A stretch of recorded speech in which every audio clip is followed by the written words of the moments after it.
When I started off as a makeup artist, I made a lot, and I'm talking a lot of mistakes, from just building a clientele, trying to learn technique, what products, business, taxes, LLC, just so many wrong things.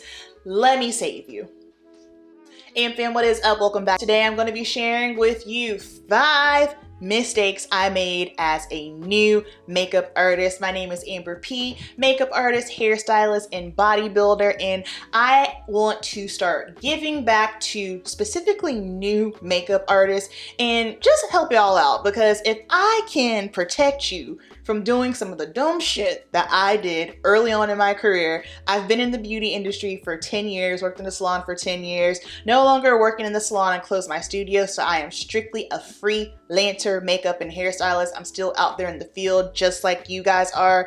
Let me save you from some of the dumb stuff I did, all right? Number 1, buying products that do not work for my type of artistry. So this is very tricky, just simply because when you're first starting out, you don't know what your type of artistry is. And honestly, it's going to take some time to figure it out. The thing about being a makeup artist is, in the grand scheme of things, yes, you are a makeup artist, but what type of makeup artist are you? Are you bridal? Are you editorial? Are you television? Are you print? Are you special effects? There are so many different types of makeup artistry out there. And for me, this was the biggest struggle for me to figure out where I fit. Like I said, I've been doing this for 10 years, and it literally took me year 10 to figure out where I fit. So try to be mindful of what it is that you're buying, especially if you kind of have an idea of what niche you want to be in regards to makeup artistry. Like, if you know you want to specifically do special effects, then I guarantee you're not going to need like an hourglass powder. You know what I mean? You're not going to need a liquid lipstick. Just certain things you're not going to be utilizing for that particular type of makeup artistry.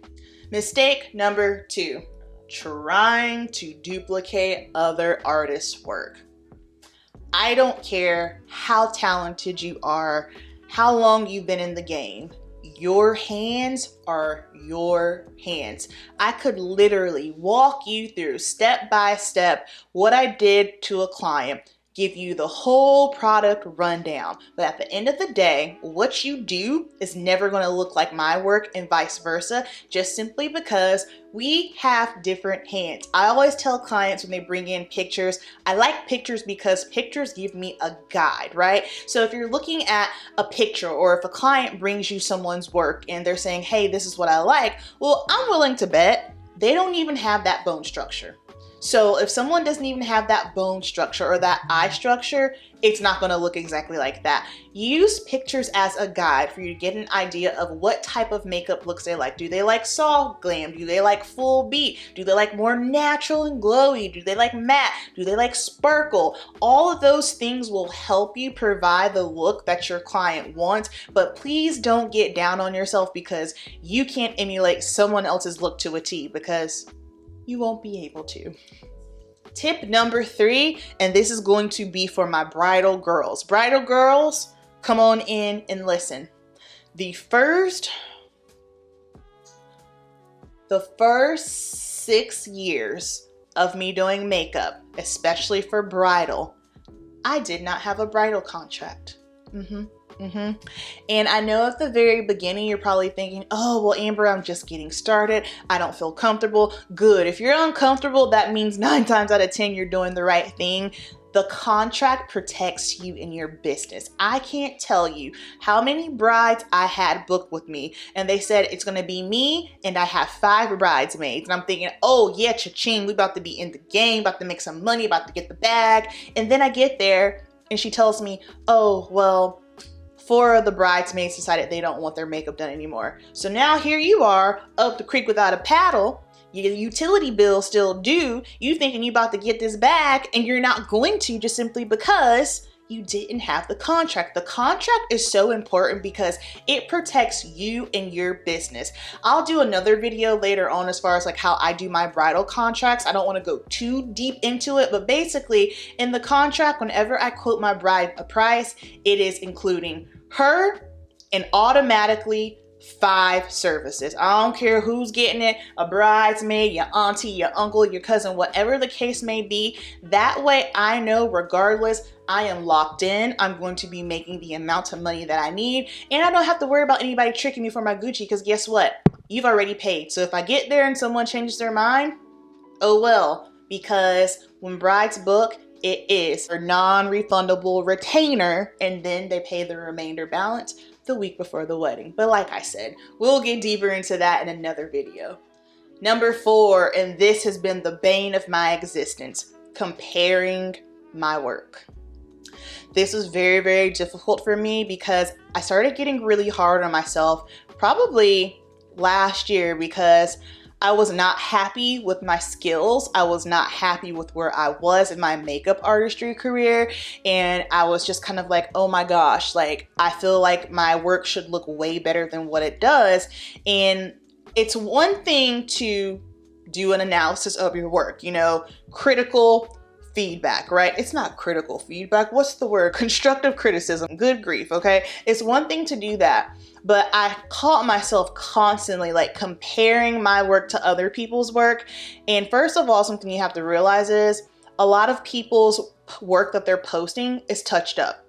And I used to feel a way about it, but as I have grown and studied and taking more courses, it just is what it is. Like whenever you look at magazines, everything is touched up. So keep in mind that the photo's probably touched up. Secondly, it doesn't serve you to compare your work to someone else's. It's one thing if you're just, you know, constructive criticism on just what you've done, but when you start comparing your work to others, that is a slippery slope. And for me, I had the aha moment as to why my skills weren't where I wanted them to be or why I felt like they weren't where they should be. And that was just simply because for the past 10 years, I have been solely focused on hair. I'm a hair colorist. I was doing makeup in the mix, but I was doing way more hair than I was makeup artistry. So now that I've stepped away from behind the chair and I'm focusing 100% on makeup, I have noticed a huge change in my skills. Like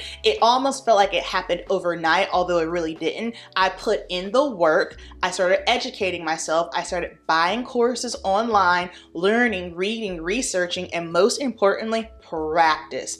Practice.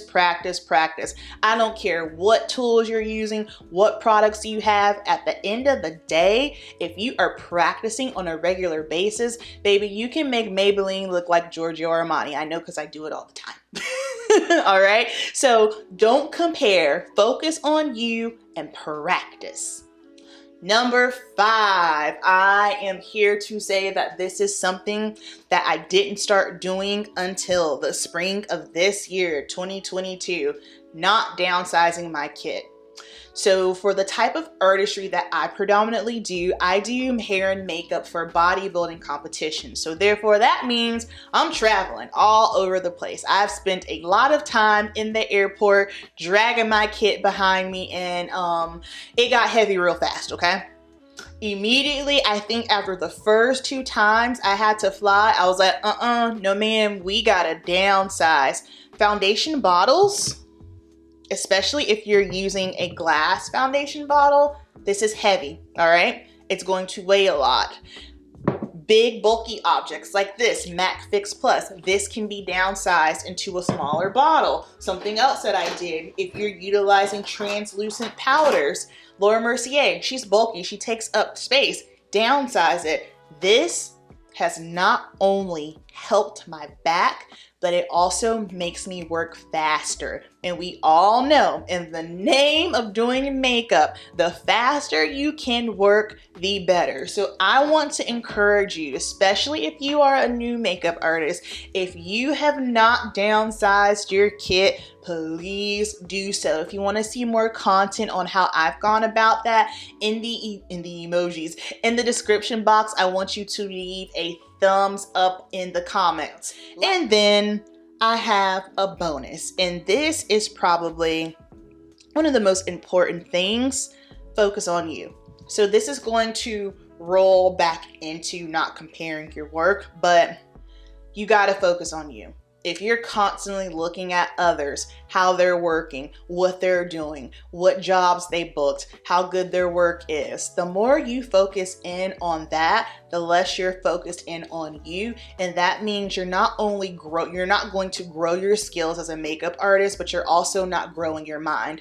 I am huge when it comes to mindset. I've had to get my mindset right with my personal life. I've had to get my mindset right with my bodybuilding, and I've also had to get my mindset right with my makeup artistry business. And I feel like this is something that's not talked about. I feel like I don't know of a platform or a resource that is just specifically talking about, I don't want to say just the beauty industry, because the beauty industry, that's huge. You could be doing anything in the beauty industry, but just anything in regards to makeup artists and the mental that you have to be a makeup artist, to even wrap your head around what it takes to be a makeup artist.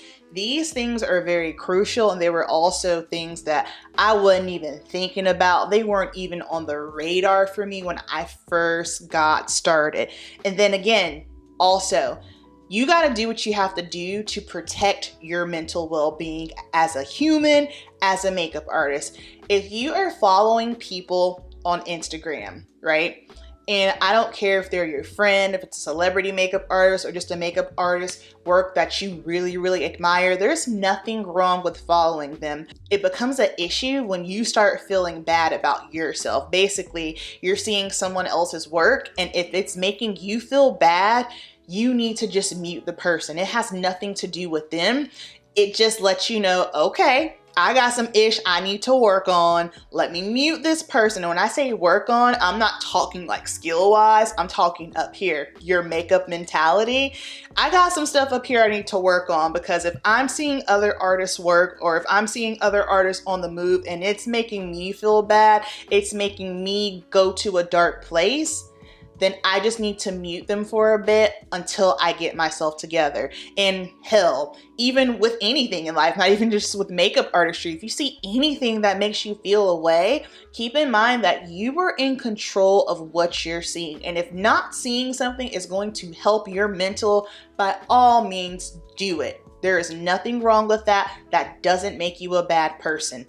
And then, of course, practice. Practice, practice, practice. Practice is always going to be your best friend. And when I say practice, you need to be practicing on all different skin tones. This is so key, because it makes me very upset that we are rolling into 2023 and we still have makeup artists out there that cannot work on skin tones that are opposite of theirs. And that goes for Black makeup artists too. I'm going to go ahead and say it, because I know a lot of times we tend to pin it on the white makeup artists or makeup artists that aren't Black because they can't do women of color. But I've seen Black women who can't do white women makeup. And I just personally feel, how can you call yourself a makeup artist if you can't do everybody? And I understand that that can be tricky sometimes, just depending on your demographic. You know what I mean? Like, where you live is where you live. You gotta work with what you got. However, if your demographic is kind of iffy, you're gonna have to do your due diligence. And please, you need to do your due diligence and just start pulling models. It's gonna be uncomfortable, but guess what? You need to make sure that no matter who sits in your chair, you got them covered, literally. And one more thing, you're gonna mess up. It's inevitable. So if you are someone who is afraid of messing up, baby, let me go ahead and set you free right now. You're going to mess up. You're going to mess up on year 1. You're going to mess up on year 2. You're going to mess up on year 5, 10, whatever the case may be. We are not perfect. Things do happen. And when these things do happen, this is when your professionalism's gotta kick in. Again, that's a whole nother topic for a whole nother day. But you're gonna mess up, and that's okay. What you gotta realize is, at the end of the day, it's just makeup. And I know we love it, we're passionate about it. And when I say just, I don't mean it to just kind of downplay it, but when I say it's just makeup, all I'm saying is this shit washes off. You can always start over. It's always fixable, all right? So I hope this video was helpful to any new MUAs. If you are a new makeup artist and you found this helpful, I want you to put where you're from in the comments. And of course, if you want to see how I downsize my kit, leave a thumbs up emoji in the comments. Make sure you like the video and subscribe so that way you don't miss any more content. Thank you so much for watching. Keep it simple, and I'll see you in the next video. Peace.